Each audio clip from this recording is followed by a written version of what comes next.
예전에는 풍납토성의 서벽이 을축년 대홍수 때 이미 다 파괴가 되었다. 남아있지 않다.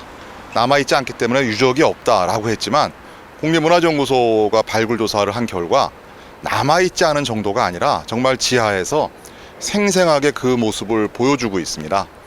우리가 흔히 고고학적인 유적을 이야기할 때 놀라움을 주는 것은 금관이나 금동제 신발을 신고 있는 피장자가 묻혀있는 무덤에 대해서 우리가 놀라긴 하지만 사실은 그런 무덤 못지않게 더 중요한 것은 한 국가의 고대 국가의 왕성입니다. 이 풍납토성의 이 거대한 기념비적인 이 구조물을 만드는 데 들어갔던 기술적인 측면에 대해서도 우리가 주목할 필요가 있다 이렇게 생각을 합니다.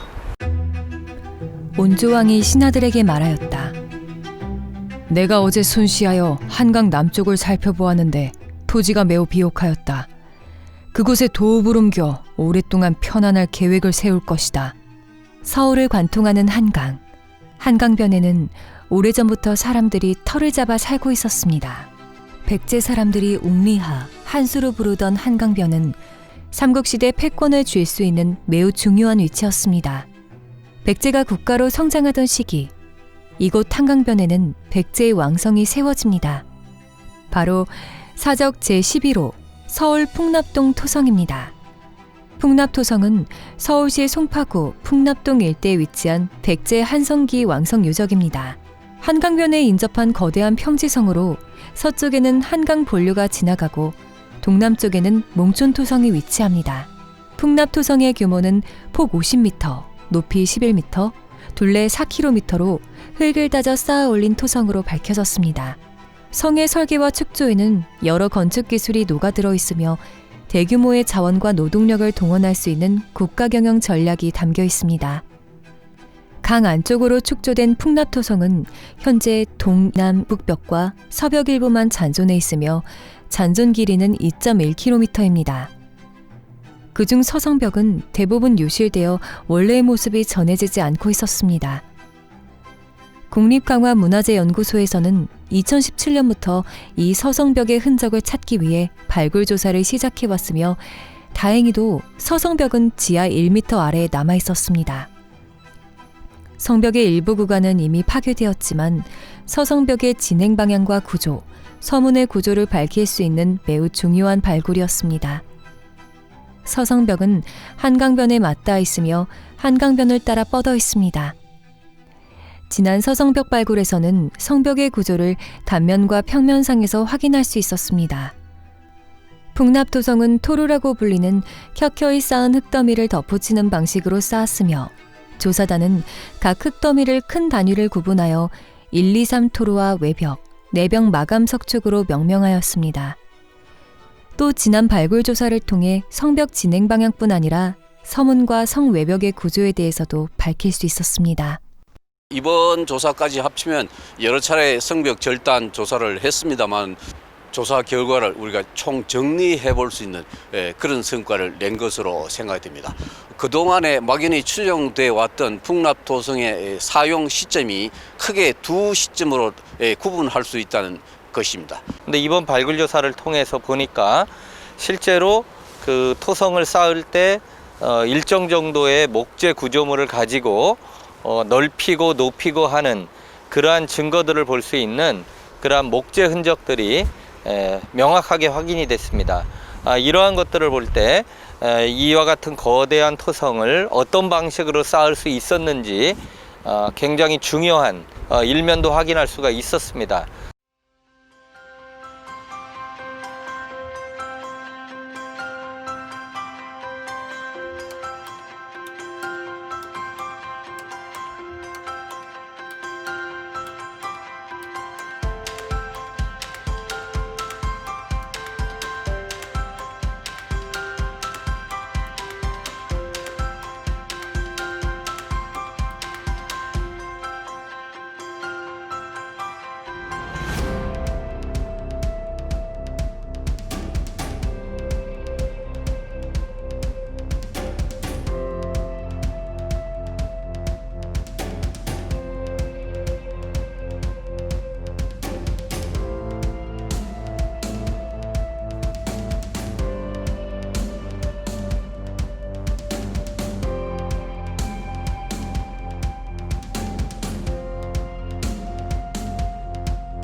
안녕하세요. 풍납토성에 오신 것을 환영합니다.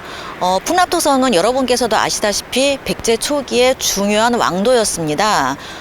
이번에 보여드릴 내용은 국립강화문화재연구소에서 발굴했던 주요한 그 유적에 대한 설명이 되겠습니다. 그럼 지금부터 풍납토성의 세계로 안내해 드리도록 하겠습니다.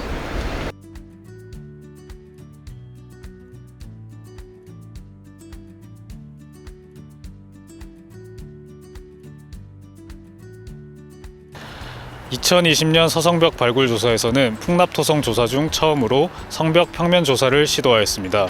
성벽을 관통하는 폭 15m의 트렌치를 설치하여 진행하였으며 그 결과 성벽의 구조, 축조 공법, 그리고 초측과 증축을 짐작할 수 있는 자료를 확보할 수 있었습니다.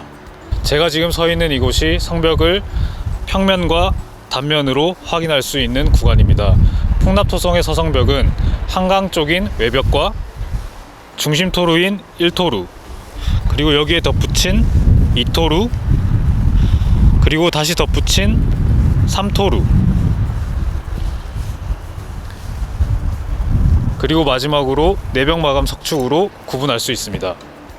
2020년 풍납토성 평면조사의 가장 큰 성과는 각 토루별 경계면에서 확인된 나무 기둥을 통해 성벽 축조 방법을 밝혀냈고, 2토루와 3토루의 경계면에 있는 성렬을 통해 풍납토성의 증축 방법을 밝혀냈다는 데 있습니다. 성벽 평면조사에서 확인할 수 있는 1토루는 현재 2개의 사질 점토층과 1개의 점토층으로 구성되어 있습니다. 1토루와 2토루의 경계면에서는 보시다시피 나무 기둥열을 확인할 수 있는데요. 이 나무 기둥열의 간격은 88cm에서 162cm입니다. 그리고 1토루의 나무 기둥의 가장 큰 특징적인 점은 나무 기둥이 이와 같이 층층이 박혀 있다는 점입니다. 조사단에서 확인했던 나무 기둥의 층위는 총 6단까지 확인할 수가 있었습니다. 1토루 다음으로 쌓아 올린 2토루는 점토와 모래를 켜켜이 섞어 쌓아 올렸습니다. 특히나 2토루와 3토루의 경계면에는 이 나무 기둥이 확인이 되는데요. 나무 기둥은 총 4개가 확인됐고, 나무 기둥의 간격은 250에서 300cm가 확인이 됩니다. 그리고 이 나무 기둥을 꽂은 후에 이러한 성렬들이 확인되는 양상을 보실 수가 있습니다. 2토루에 시설된 나무 기둥은 먼저 2토루를 쌓아 올리고 구덩이를 판 후에 나무 기둥을 특징적으로 성벽의 진행 방향과는 반대 방향인 역경사 방향으로 꽂았습니다. 후에 이 나무 기둥의 경사를 유지하기 위해서 이 석재를 설치했습니다. 그리고 성벽의 내벽 보강 시설을 설치하기 위해서 사선으로 절취합니다. 이 성렬들을 깔아놓는데, 이 성렬 같은 경우는 성의 내벽 보강 시설로 추정이 됩니다. 이후 이 면을 어느 정도 일정 시간 동안 사용한 후에 3토루가 증축이 되기 시작합니다. 2토루와 3토루 사이에는 2토루 내벽을 보강하기 위한 성렬들이 확인이 됩니다. 이 성렬들 같은 경우는 초축면이었던 2토루를 어느 정도 보강하기 위해서 시설된 성렬들로 보이는데요. 특히나 성벽의 증축의 증거 중에 하나라고 볼 수가 있습니다. 그리고 일정 시간 동안 이 면이 사용된 후에 3토루가 들어서게 되는데, 이 3토루와 2토루 사이에는 나무 잎사귀들이 확인이 됩니다. 또한 이렇게 네모난 나무를 다듬은 각재 흔적도 함께 확인이 되어 특징적입니다. 현재까지 조사단에서 파악한 바로는 이 나무는 참나무, 그리고 나무 잎사귀는 억새의 일종으로 보입니다. 이 시설물들은 나무 구조물로 된 시설물들이 있었을 가능성이 있고, 아니면 3토루를 쌓아 올릴 때 3토루를 조금 더 단단하게 쌓아 올리기 위한 부역공법의 일종일 수도 있습니다. 조사단은 2021년 조사에서 이 모든 가능성을 염두에 두고 조금 더 면밀한 조사를 해보도록 하겠습니다. 단면에서 확인하실 수 있듯이 성벽 내측을 계단상으로 절취하여 내벽 마감 석축을 시설하였습니다. 내벽 마감 석축과 3토루 사이에는 간격 1m 정도의 나무 기둥이 7개가 발견되었습니다. 이 나무 기둥의 정확한 기능은 차후 하강 조사 시에 밝혀질 것으로 기대하고 있습니다. 내벽 마감 석축 시설은 지난 2018년 조사에서도 확인됐던 것과 같이 할석과 천석을 이용하여 성벽 안쪽을 감싸고 있는 형태입니다.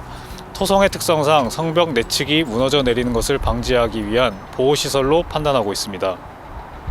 지금은 굉장히 다양한 요구들이 밝혀졌는데 시간이 지날수록 초기 한성 백제 도성의 실체들이 속속 드러나고 있습니다. 국가기관에 의해서 지속적으로 발굴 조사가 이루어져서 한성 백제 왕성의 실체를 밝히는 좋은 계기가 됐으면 참 좋겠습니다. 성벽을 만들어내는 구조, 그리고 이것을 증축해 나가는 구조, 이런 것들이 속속 드러나고 있습니다.